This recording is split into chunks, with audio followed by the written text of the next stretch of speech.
안녕하세요. 배신의 장미입니다. 오늘의 사연 시작하겠습니다. 안녕하세요. 칭찬받아 마땅한 돌아온 여자입니다. 결혼 생활 내내 두통을 달고 살았었는데, 신기하게도 결혼 딱 끝내고 이혼녀 꼬리표 달리니까 저를 짓누르고 있던 두통 말끔히 사라지더군요. 결혼 4년 만에 이혼했습니다. 저는 제가 이혼하게 될 줄은 꿈에도 몰랐습니다. 뭐 다들 모르고 결혼하고 이혼을 하는 거겠지만서도요. 결혼할 때 누구에게나 한 번의 기회가 온다고 하죠. 엎어버릴 수 있는. 그걸 눈치채지 못한 제가 바보였고 어리석었던 거였는데 누굴 탓하겠습니까? 저를 탓해야 속 편하지.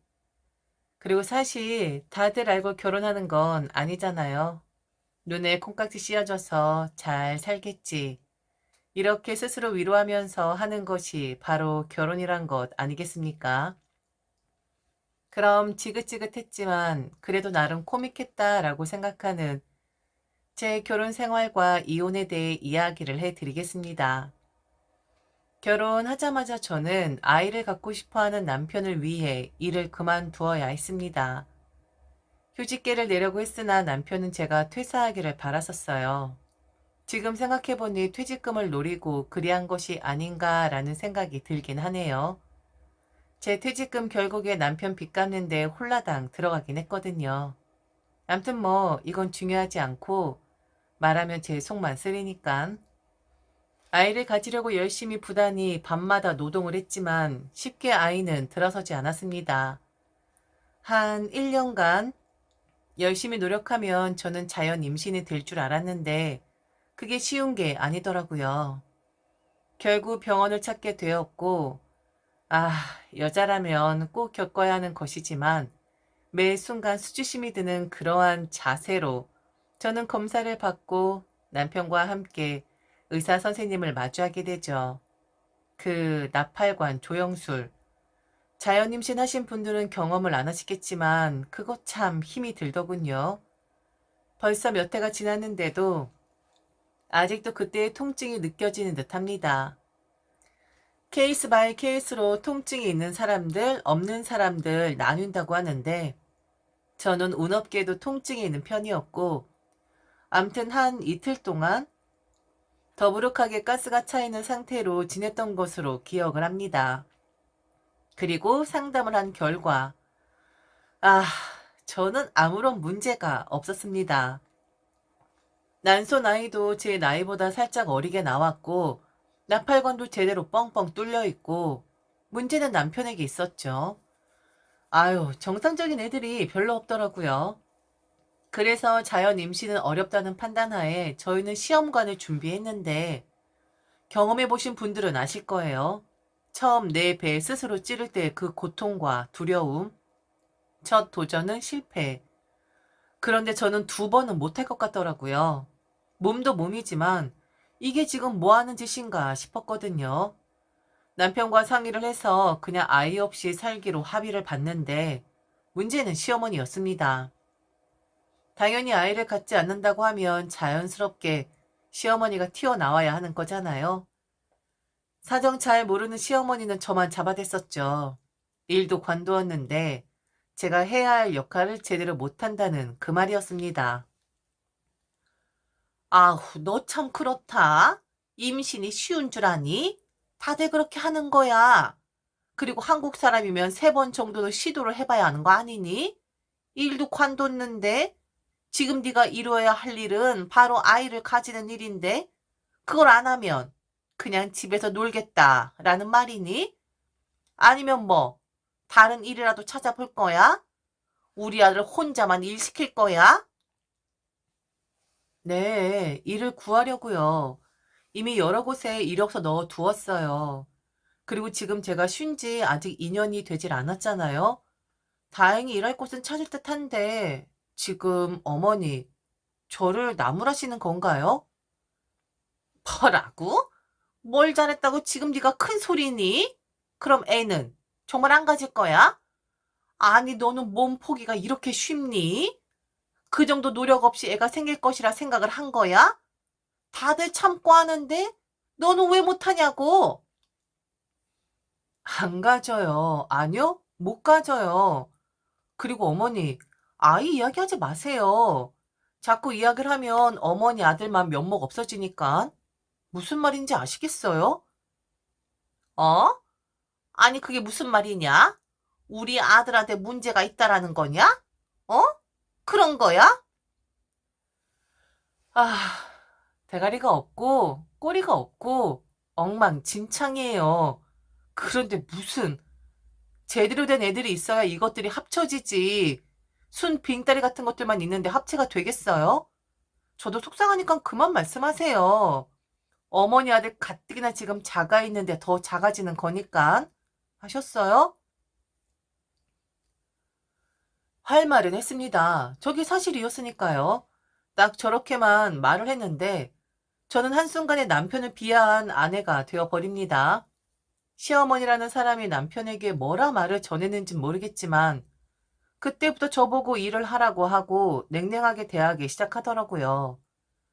아니 그럼 제가 말하지 말고 제 잘못입니다. 제가 부족해서 그렇습니다.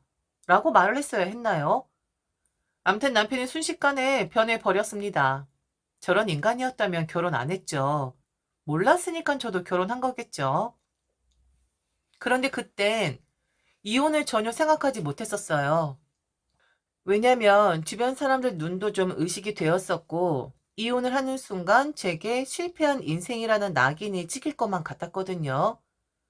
제게 눈치 주는 남편이었고, 말을 할 때마다 곱지 않게 거칠게 말하는 시어머니였지만, 그래도 내 인생인데 흠집 만들고 싶진 않았습니다. 그렇게 저는 남편이란 놈과 2년이란 시간을 더 지내게 되는데, 아이를 포기하자마자 저는 일을 다시 시작할 수 있었고, 결혼 전과 마찬가지로 일에 푹 빠진 채 생활을 하게 됩니다. 결혼했다고 해서 꼭 부부가 사이 좋아야 하는 법도 없고, 알콩달콩 지내야 한다는 법 따위 없기에, 저는 그냥 제 생활에 만족을 하려고 했어요. 그런데 사사건건 트집을 잡았던 남편이 2년 내내 제게 시비를 걸었던 부분이 있었는데, 그건 바로 집안일이었습니다. 저는 집안일에는 완전 젬병입니다. 결혼했다고 해서, 아내가 되었다고 해서, 남편이 있다고 해서, 갑자기 음식을 잘하거나 청소를 잘하거나 정리를 잘하는 건 아니잖아요. 해본 적도 없었고 사회생활만 했지. 저도 남편처럼 제 엄마에게 모든 걸 다 의지를 했었던 사람이었습니다. 그런데 매일같이 그걸 가지고 트집을 잡고 시비를 걸고 사사건건 시어머니와 비교를 하면서 스트레스를 주더라고요. 두통은 아이를 포기해서 시작부터 오기 시작했고 그 이후 2년 동안 저는 두통약을 달고 살았습니다. 병원에 가도 아무 문제가 없다고 하고 분명 이건 지금 핏줄 하나 터진 듯한 느낌인데 MRI 찍어보면 아무 문제 없고 그러니까 그게 스트레스였던 거였어요. 제 집안일의 수준에 대해 말씀을 좀 드릴게요. 제가 그렇게 못하는 건지. 우선 퇴근을 하면 저는 간단하게 집안 청소를 합니다. 빨래 같은 경우는 뭐 세탁기와 건조기가 하고 그리고 설거지 또한 식세기가 하니까 그런 거 가지고 말을 하고 싶진 않아요. 저는 나름 한다고 하는 것이고 보통의 여자들처럼 그래도 나름 신경 써서 한다고 생각을 하거든요. 개판 5분 전으로 집안 만들고 다니는 그런 여자는 아니긴 합니다. 그런데 남편과 시어머니가 말하는 집안일은 그야말로 전업주부라고 해도 하기 힘든 그런 수준을 원했으니 락스로 하루에 한 번씩 화장실 청소하기, 화장실에 물때 끼는 것을 용납 못함, 그리고 매일같이 스팀 청소기를 돌릴 것, 침구 또한 스팀으로 소독을 할 것, 일주일에 한 번씩은 꼭 이불 빨래하기, 베개 같은 경우엔 자연광으로 말려주기, 그리고 제가 이상한 것일 수도 있는데요. 전기밥솥을 분해해서 닦으시나요? 정말 그렇게 하시나요? 한 번은 시어머니가 제게 그러더라고요. 일주일에 한 번씩은 전기밥솥 자동 세척을 해줘야 하는데 그걸 하냐고요. 저는 그런 기능이 있는 줄도 몰랐습니다. 그리고 거의 분해하는 것처럼 청소를 해야 한다고 하는데 진짜 그렇게들 합니까? 저도 일을 하는 사람이고 가끔은 남편보다 더 바쁜 사람이긴 해요. 그래도 내 고집으로 결혼 생활 유지하려고 애를 썼던 거였는데 전기 밥솥 세척 안 했다고 세상 더러운 여자를 만드는데 그땐 진짜로 제가 쓸모없는 사람처럼 느껴지더라고요. 그날은 제가 두통이 너무 심해서 반차를 쓰고 잠시 병원에 들러 약을 타가지고 온 날이었습니다. 머리가 너무 아픈데 이상하게 새콤한 김치 한 조각을 먹으면 머리가 다 나을 것 같더라고요. 그래서 반찬 가게에 들러 김치를 사서 집에 돌아와 잠시 쉬고 있는데 시어머니가 들이닥친 거죠. 제가 반차를 낸 걸 어찌 알았는지 바로 전화가 오더라고요. 5분 뒤에 집에 도착을 한다고. 머리는 깨질 듯이 아프고 기운 하나도 없는데 갑자기 시어머니가 온다 하니 머리가 더 깨질 듯이 아파오더라고요. 그리고 표정 관리할 틈도 없었고요. 저는 기운 없이 그리고 잔뜩 인상을 쓴 채 시어머니를 맞이하게 됩니다. 그런데 또 오자마자 청소 상태를 확인하는 거예요. 너는 좀 일찍 왔으면 청소라도 좀 하고 있지. 그렇게 축 늘어져 가지고 있으면 멋져자는 거니? 너는 왜 이렇게 게을러 터진 거니? 네 사장은 그런데도 너한테 돈을 주니? 내가 봤을 땐 집안꼴로 하는 거 봐선 회사에서 일도 제대로 못할 것 같은데? 네 사장은 참 속도 좋다. 어머니, 지금 제가 머리가 너무 아파서요. 좀 말씀 좀 조용히 해주시면 안 될까요? 아니, 그게 아니라 그냥 좀 가시면 안 될까요? 저희 시어머니가 항상 하시던 말씀이 있어요. 저를 딸같이 생각을 하기 때문에 거칠게 말한다는.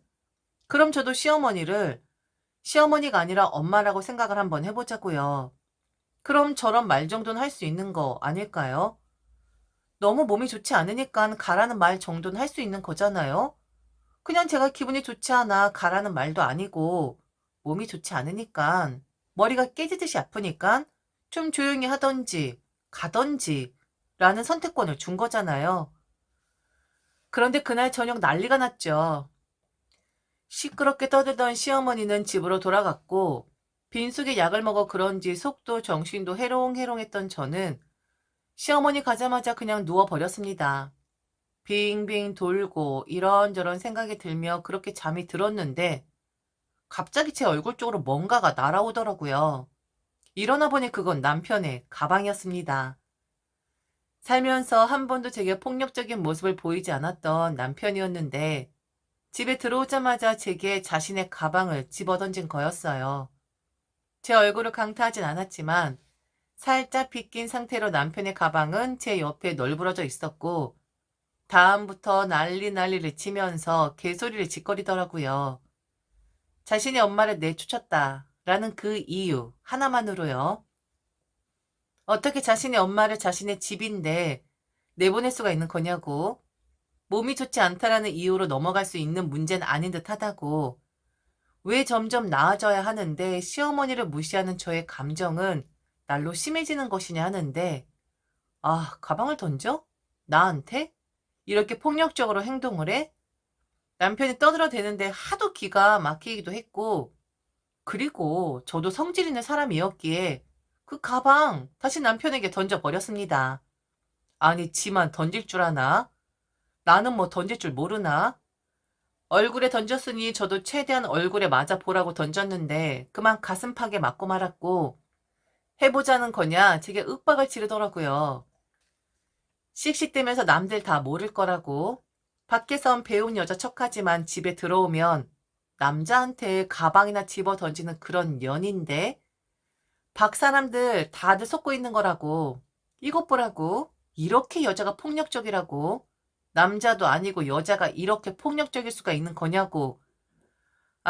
지가 한 행동은 생각도 못한 채 그렇게 쌩 난리를 치는데 유치하고 코믹하고 아주 무식하게 싸웠습니다. 서로 사이좋게 욕 주고받으면서 그렇게 싸웠어요. 그러다가 웃긴 일이 하나 있었는데 이 사람이 원래 평소에 좀 쇼를 잘하는 사람이거든요. 정신이 오락가락 하는 건지 모르겠는데 화를 내다가 울다가 갑자기 웃다가 막 이러는 사람인데 또 다시 살림 이야기를 하면서 갑자기 냉장고 문을 여는 겁니다.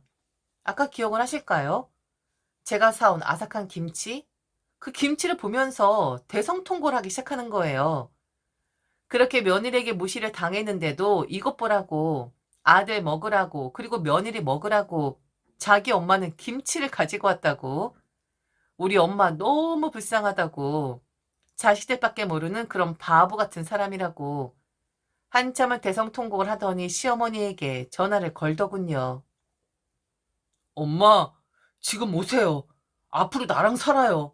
나랑 살면서 며느리 기강도 좀 잡고, 그리고 엄마가 살림도 가르쳐 주고, 우리 그렇게 살아요. 엄마가 여기 살면 엄마 며느리란 사람이 엄마 내쫓지도 못해요. 엄마 당장 달려와요. 엄마, 이제 같이 살자고요. 엄마 집은 이제 여기야.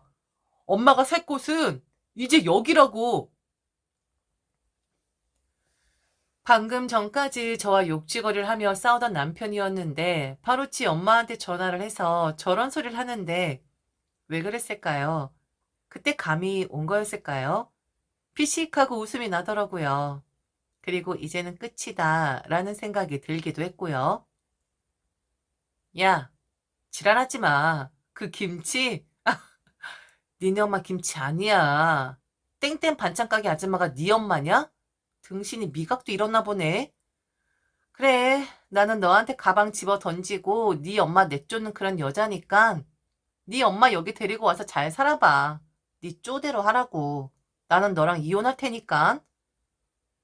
뭐 이혼? 지금 이혼이라고 했냐? 하, 이혼? 네가 이혼할 수 있을 것 같아? 너처럼 주변 시선 신경 쓰는 여자가? 야, 웃기지 마. 너 이혼 못하는 거 내가 가장 잘 알고, 그리고 우리 엄마가 가장 잘 알아. 네가 그렇게 흠집을 낸다고? 웃긴다, 너. 남편도 잘 알고 있던 거였습니다. 저런 사람이 얼마나 주변 시선을 신경 쓰는지. 이혼이라는 것이 흠은 아니지만 그래도 어느 정도 사회적으로 질타를 받는 행위이기 때문에 쇼윈드 부부를 할지언정 이혼이라는 것을 저 여자는 절대로 하지 않을 것이다 라고 확신을 하고 있던 거였죠. 그런데 이혼해야겠더라고요. 질타를 받아도, 그리고 제가 하는 일에 영향이 있다고 하더라도. 중이 제 머리 못 깎는다고 저는 당시에 부부상담 관련 센터에서 이사직을 맡고 있었거든요. 참으로 코믹한 일이죠. 암튼 저는 이혼을 했어요. 그리고 그날 제가 짐을 정리해서 나가려는 순간 시어머니라는 사람을 현관에서 딱 마주하게 되는데 저는 남편이란 사람에게 그랬습니다. 활짝 웃으면서 남편과 시어머니라는 사람에게 환한 웃음을 보여주면서 야, 네 밥 모았다. 협의 이혼을 원하지 않아서 소송전으로 갔고 그간 참아왔던 제 결혼 생활이 낭비는 아니었더라고요.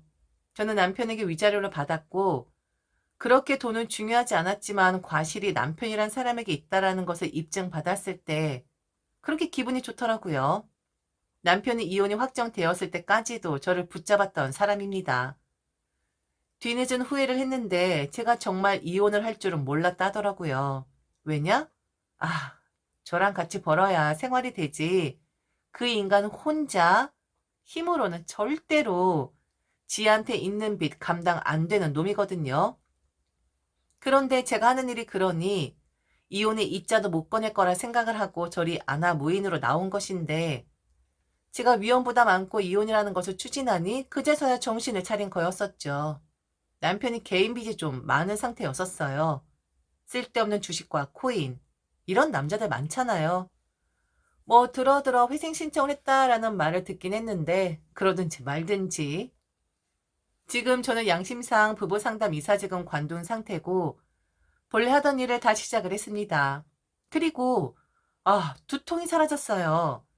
아침마다 일어나면 항상 두통에 시달렸었는데 남편 쪽 과실이 입증이 되고 길고 긴 이혼 싸움이 끝났을 때 그때부터 두통이 말끔히 사라져 버렸답니다. 이혼이란 것이 흠집은 분명히 맞습니다. 질타도 받았고 자격도 없다라는 말도 듣긴 했어요. 그런데 저는 후회는 없습니다. 지금이 제 봄날인 듯 하거든요. 그리고 이혼을 하면서 원래는 제가 이런 사연 같은 거 잘 안 되는 사람이었는데 한번 듣다 보니 알고리즘으로 인해 계속해서 연관 채널들이 눈에 들어오기 시작을 하더라고요. 저보다 더 심한 분들도 계신 듯하고 가끔은 정말 저런 일이 있어? 라는 일도 있긴 했지만 그분들의 이야기를 들으면서 위로도 받고 내가 좀 낫구나 라고 안도도 하고 암튼 그렇게 살고 있습니다. 어떻게 이야기를 결론을 내리면 좋을지 모르겠지만 혼자가 편하다는 것. 결혼을 하면 남편 외에 옵션으로 시어머니란 사람이 따라오는데 그걸 끊어내고 나니 몸도 마음도 건강도 편안해진다는 것. 그건 확실하긴 하더군요. 세상의 모든 이혼녀들 화이팅입니다. 잘 살아봅시다. 우리 남의 시선 신경 쓰지 말고. 지금까지 들어줘서 진심으로 감사합니다. 이상 대신에 장미였습니다.